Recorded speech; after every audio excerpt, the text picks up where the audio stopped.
Bu. Waalaikumsalam. Silakan masuk. Mari silakan duduk. Bu, terima kasih. Ya. Bagaimana? Apakah kamu sudah merasa nyaman duduk di situ? Saya sudah merasa nyaman duduk di sini. Baik. Sebelumnya ini dengan Mbak siapa ya? Perkenalkan ya Bu, nama saya Dinda. Oh iya Mbak Dinda, saya Aulia. Bisa dipanggil Bu atau Mbak, terserah Mbak Dinda mau panggilnya apa. Oke, saya panggil Bu saja ya. Iya boleh Mbak Dinda.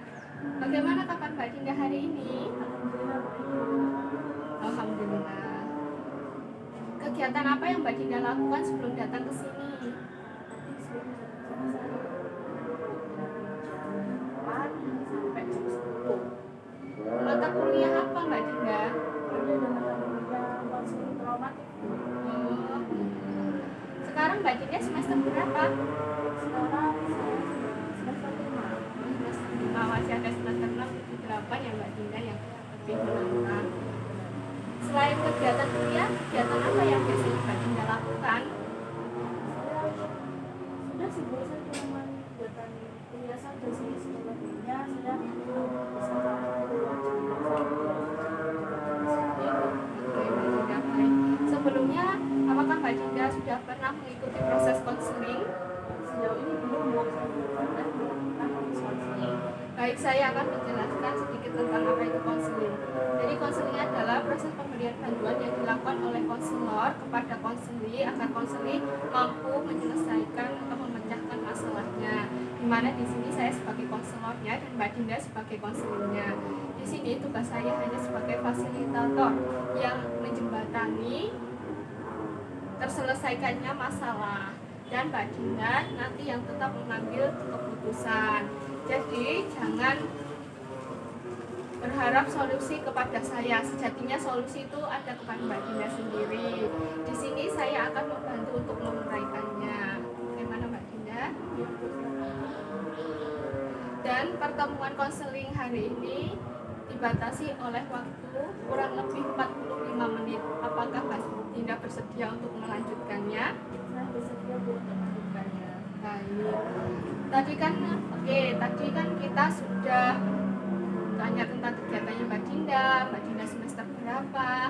Adakah hal yang ingin Mbak Dinda ceritakan atau bagikan kepada saya? Ada sih Bu yang mengenai proses pembelajaran saya. Artinya saya tidak mampu untuk mengungkapkan pendapat saya kepada orang lain. Tidak mampu mengungkapkan pendapat kepada orang lain yang seperti apa Mbak Dinda?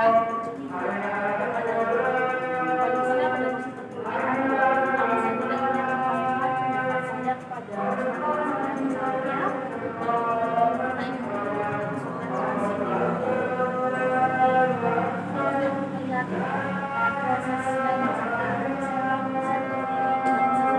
tidak berani untuk mengungkapkan pendapat saya kepada teman-teman saya. Oke, jadi Mbak Dinda nggak berani untuk mengungkapkan pendapatnya pada teman-teman.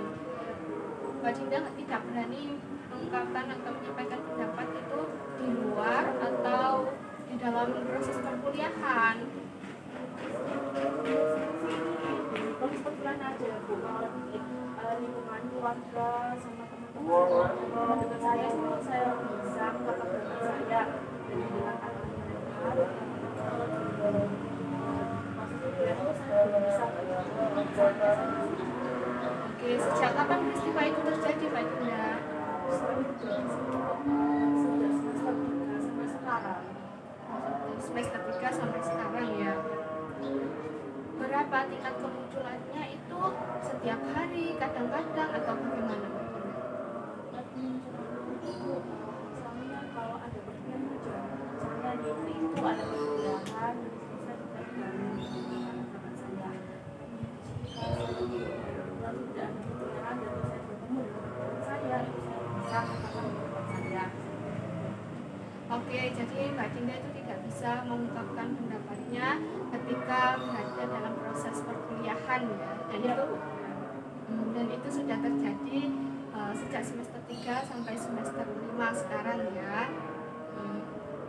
Dan usaha atau motivasi apa yang Mbak Dinda lakukan ketika menghadapi itu? Saya sudah mencoba pada diskusi di mana saya sudah berani mengangkat tangan walaupun merasa bisa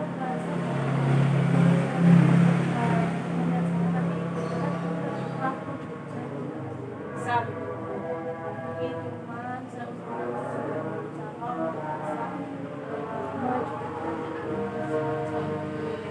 Ketika Mbak Dinda tidak bisa menyampaikan pendapat, apa yang Mbak Dinda lakukan?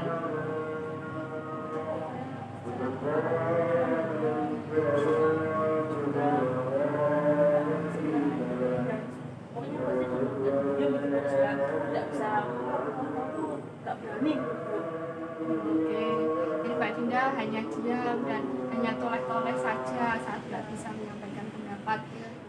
Apakah teman-teman Mbak Dinda tahu bahwa Mbak Dinda itu orangnya sulit untuk mengungkapkan pendapat?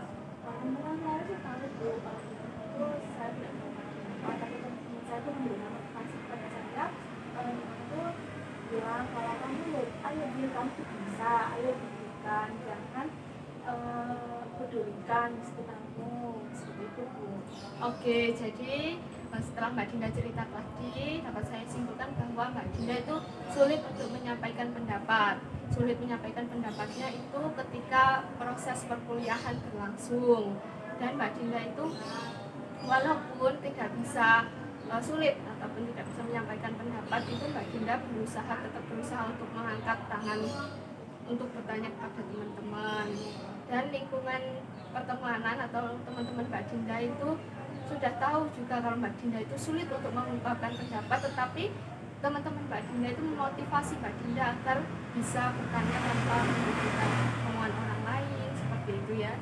Dan itu sudah terjadi dari semester 3 sampai semester 5 sekarang ini ya.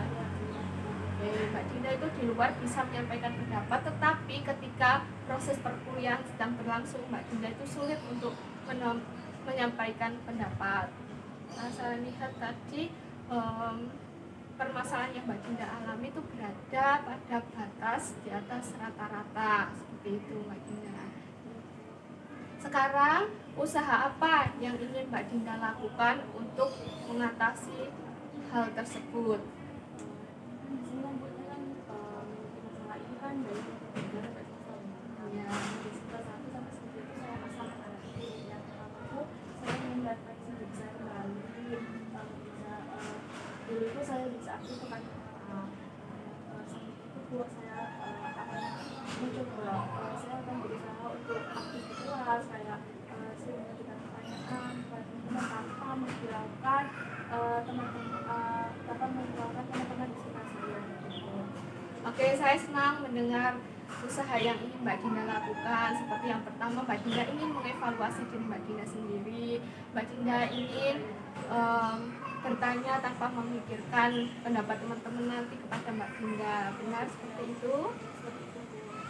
Saya harap Mbak Dinda bisa konsisten dan bertanggung jawab atas usaha yang ingin Mbak Dinda lakukan. Begitu ya Mbak Dinda?